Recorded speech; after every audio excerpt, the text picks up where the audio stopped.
Perfectionism will paralyze you. You need to embrace progress instead of perfectionism. Maybe they did make better decisions on their journey. Maybe they are working harder, but it's very toxic to then use that as a reason to feel like you're unworthy of what your future has for you. By being yourself, you'll attract the people who want to be for you, and the people who don't want to be for you will leave, and they'll find people that match them, and that's a great thing. For your peace of mind, don't force yourself to stay in spaces that are literally tearing you down day after day. Guess what?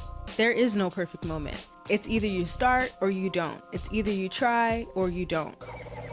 All right, I'll give it a try. No, try not. Do or do not. There is no try.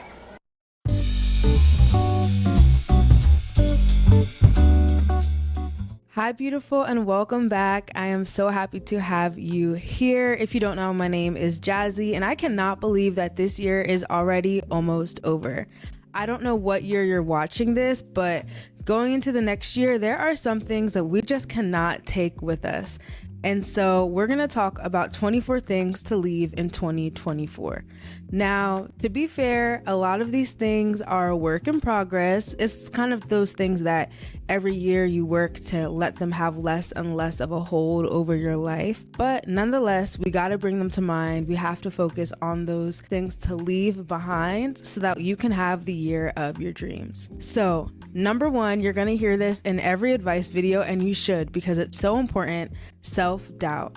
You have to leave self-doubt behind. Now, I think it's so good to be aware of the areas that you have to grow, aware of your weaknesses, aware of your strengths, but the overwhelming doubt in your own ability to accomplish things, your overwhelming doubt in the fact that you were made beautifully and that you were made to create and to express and to do amazing things in this world, the doubt that you have purpose, all of that needs to go, because those are all lies and will literally hold you back from doing anything. Whether your purpose is to create a new medicine or your purpose is to change one child's life, you have to believe that you were created with a purpose and that you can do it, and that the dreams that have been placed in your heart are attainable. Not even because you're just so amazing, because that's how your life was set out before you. Understanding that there's a purpose greater than you, and that because of that, you innately have purpose by being here and by being part of the earth. Secondly, perfectionism.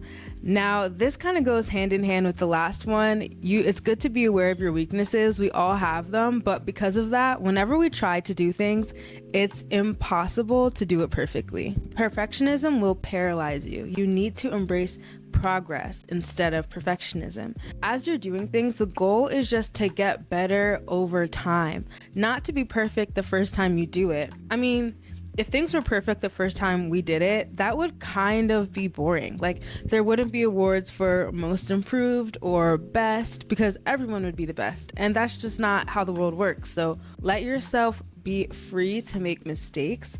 Of course, try to mitigate the mistakes that will ruin your life. Me looking back at 2024, we're not doing that in 2025. But understand that your journey will not be perfect, and that is 100% okay. Third, toxic comparisons. They need to end, and this is so much easier said than done. For example, this morning I woke up out of bed, got ready, I went on TikTok, and I saw this influencer, this girl. She's 21, has an amazing following, amazing content, and she bought her dream car, her dream Range Rover at 21. And you know, I'm 21 and I'm here, and I'm so proud of what I've accomplished in my life, but it can be so hard not to compare. But you have to remember that, one, you don't know what sacrifices that person had to make to get to where they are, and I don't know if I could have handled or if I have the capacity to do what she did. You know, we're different people and we have different strengths. And secondly, you don't know what all else that person experiences in life. Like, all of our lives have highs and have lows, and you can't ask for somebody else's highs without also asking for their lows, and vice versa. Someone may look at my life and feel some type of way. It's like, you can't ask for my highs without asking for my lows. And we do this to each other all of the time, kind of trying to highlight or put on a pedestal other people's accomplishments and use that to discredit our own, which just isn't fair to our own journeys, to your own journey. Don't discredit the path that you've been on, the hardships that you've had to face, and all of you've persisted through to get to where you are today. Be proud of that, even if there's someone else who their outer appearance looks better. That's fine, and maybe they did make better decisions on their journey. Maybe they are working harder, that could very well be true. But it's very toxic to then use that as a reason to not move forward or to feel like you're unworthy of what your future has for you. I saw this quote and it said, it's the end of the year, people are going to be posting all their highlights, all their accomplishments, and you should be just as proud if your accomplishment for the year was just surviving it, was just getting through it. There are years and seasons of life that are so hard. And so you have to give yourself grace with where you're at. Toxic comparisons need to end. Give yourself that mental freedom going into the new year. Fourth, procrastination. Y'all already know. Take action. Stop letting these things, stop letting habits, stop letting distractions hold you back from doing what you want to do. If you have a goal, you have to prioritize it. When it comes to editing and things, I can sit in my bed scrolling on my phone, or maybe someone invites me out to do something.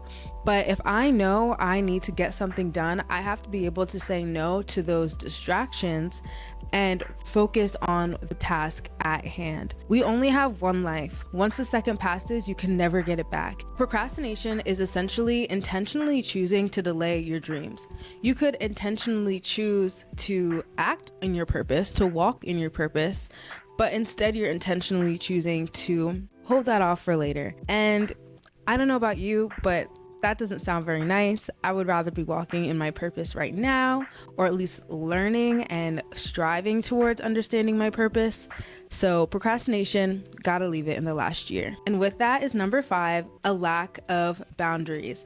A lot of times the reason why we procrastinate, and this is something I've learned about myself as an introvert, is because you're not saying no to other things that drain your energy. Like I said, am an introvert. If I'm out in a social setting, I know how to interact and communicate with people, but it drains me. It makes me tired. And so if I know I have a long list of things to do, I have to limit my social events because I will be too tired to prioritize my goals.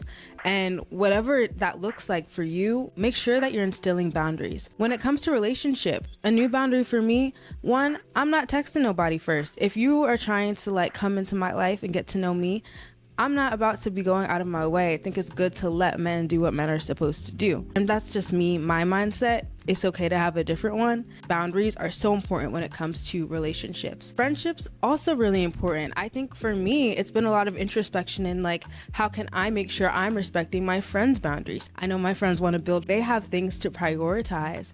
And so thinking of, yes, how can I have boundaries as a friend, but how can I also respect friends' boundaries? And then with family, I think with family, it can be so tricky because family is that group of people that you kind of have to be there for. I think there is an honor and a blessing with caring for your family, but also knowing when sometimes there are boundaries that need to stop, that need to be put in place. Where is that line of where you reach out and help, or you have to also have boundaries and understand that you're living your own life.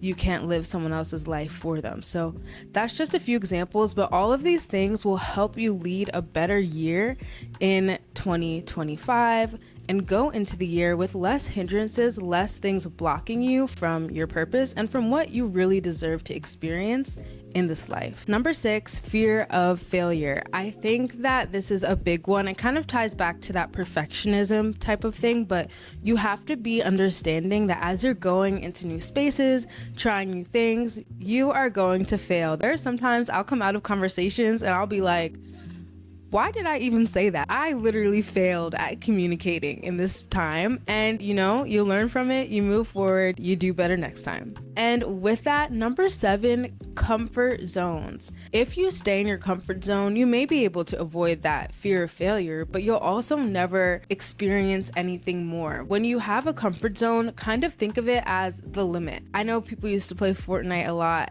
and you had that, I don't even remember what it was called, but basically you had to stay inside of this certain region. And as the game goes on, the region gets smaller and smaller and smaller, and it kind of becomes riskier. It becomes more competitive. You're more vulnerable to breaking down. Now, think of reverse engineering that Fortnite game.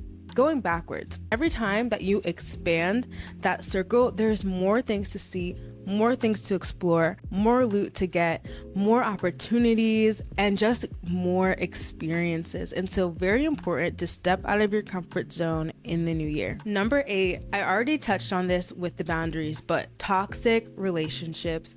Guys, these have to go. And this doesn't mean you have to cut people off, but you have to put boundaries in place to keep relationships healthy. If toxic people leave your life, please don't beg for them to come back. Let them go. It's okay. You'll find someone else.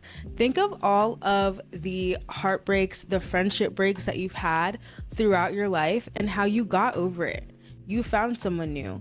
Maybe you're getting through it, but you were okay. Just do it one more time, okay? At the end of this year, just do it one more time for me, for yourself, and let toxic relationships go. Now, if this is a toxic relationship that you know you can't get rid of, that can't completely leave your life, that is okay too. But going back to the boundaries, learning how to set boundaries with that person. If you know that they won't change anything, knowing how to set boundaries within your heart, how to protect your heart so that these person's actions aren't really negatively weighing on you and affecting you. Of course, we cannot completely eradicate the impacts of others on our lives, but just to try to manage it a little bit better going into the new year so you have some more mental space for yourself. Sometimes the most toxic relationship we can have is with ourselves, and this goes into number 9, negative self-talk. Sometimes we can be our own worst enemy, especially now in adulthood. Like, really, I find I spend a lot of my time by myself, and when I'm with my friends, with my family, I'm not around people who are speaking negatively to me. Like, maybe sometimes they will, but not nearly as much as I speak negatively to myself. Now, imagine if we didn't do that. Imagine if we also let our own space be positive. Think of how much that will change your year and try to implement that going into 2025. Number 10, very important, a cluttered wardrobe. Leave it behind. Y'all have some things in there from middle school and high school that probably barely fit you and that you will never wear. Let it go. Now, I am also someone who loves like sentimental t-shirts or like those powder puff shirts. Maybe keep 1 or 2, but there are some things that you just have to let go. Donate things. Break your closet down. I love doing a capsule wardrobe type of method and then building upon that just to make sure that you aren't hoarding excess clothing. Like, there's so many people who need clothes, so many opportunities to give clothes away. I'll make a more in-depth video on how I organize my clothes, just so y'all can see, and how I kind of plan out shopping. And this goes into my next point, over consuming clothes. Don't overbuy clothes. I feel like this is really hard not to do, especially with how fast trends move. The rapidness of trends is something really recent, and while it's great to see and exciting to see, we don't have to always play along with it. Now, if you do want to maybe be up with the trends, invest in a clothing rental service where you're getting clothes and then returning them. But there's no need to be buying a whole new wardrobe every time a new trend comes around. Something that will also help you with this, point number 12, is to limit your consumption of social media. Being online all of the time will change your brain. No ifs, ands, or buts about it. Being around anything all the time will change your brain. And when you are constantly intaking information, your mind will be shifted. How you operate will be impacted. This is something I'm working on. Being so active on social media, it's hard not to get addicted. It's hard not to be on it all the time, but it's not an excuse. Limit your overconsumption of social media. Now, point number 13, the fear of being seen. I made a whole video about this, so I'm not going to talk too much about it. But especially in your real life, try to very intentionally combat the fear of being seen. I mean, on social media, it's great to post, great to share. I love my podcast. It's so fun, but it is not the same as growing the confidence to step into a room, be yourself, and talk to the people around you. We cannot forget to be as bold, to be as confident in our real lives, to be as impactful in our real lives. And so really try to push against the fear of being seen in 2025. Tip number 14, take your health seriously. I can't express the importance of this, and it's not about looking a certain way or having the perfect this or attracting a certain type of person. No, it's about living your best life. When you are moving, when you are eating well, when you are getting your proper nutrients, I promise you, you will feel like a completely different person. You will have so much energy. Your body will just feel so much freer. You will feel great, and it will change the way you move throughout the world. So be intentional with your health in 2025, whatever that looks like for you, but do it in a healthy way that just prioritizes your body operating at its best. Any machine need inputs. Our cars need gas. They need routine checkups. And so does your body. So make sure that you are fueling it and that you're taking care of it in a proper way. Now, like I said, we're not taking our health seriously for other people. We also have to stop living for other people's approval. And that is number 15.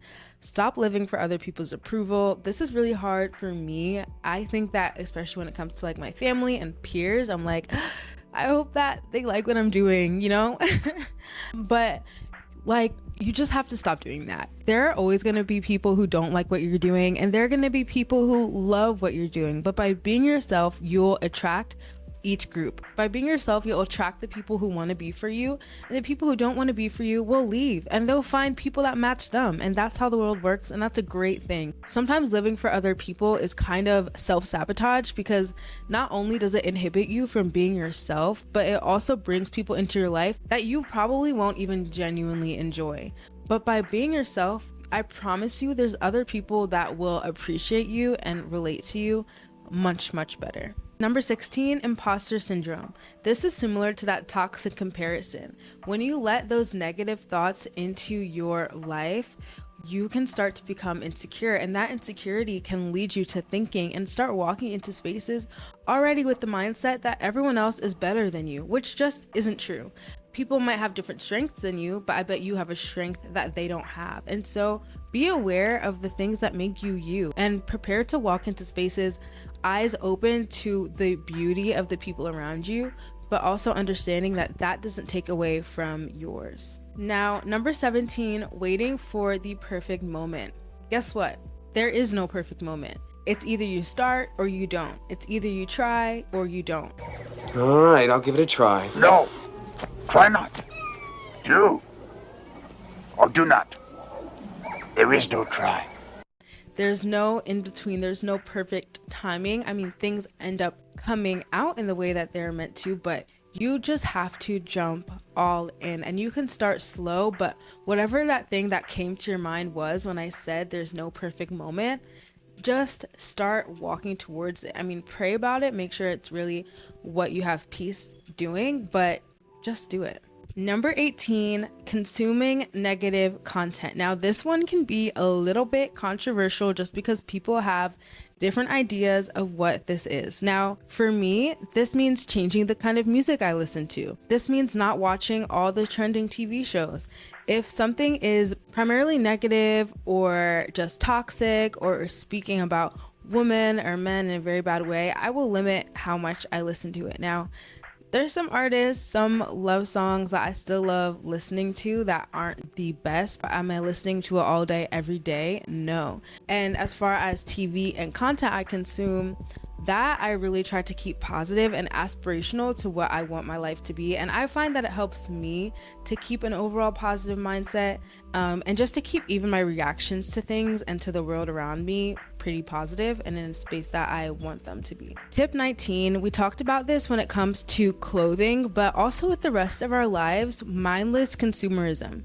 You don't need every new beauty product. You don't need every new gadget. You don't even need every new phone. Do what you can with what you have. Finish the products that you already have at home. Find the things that really work for you. I mean, some ways I'm trying to do that in the new year are: 1, being intentional with the clothes I do buy, buying high quality things that will last. 2, finding products that I love. If there's a moisturizer that I love and I know works for me, when someone talks about a new one, cool, maybe I'll try it one day, but I don't need to because I have this one thing that I love. Instead of looking out for the items and gadgets and gizmos that people are saying are great, find things that you love and just keep using those, you know? And I think having that foundation will limit the desire that you have to buy every next big thing. Tip number 20, toxic hustle culture. Now, this can be hard to hear coming from an overworker, overthinker like me, but it is important to give yourself time to rest, to give yourself time to just be and exist in the world. And I will say that doing this will actually allow you the space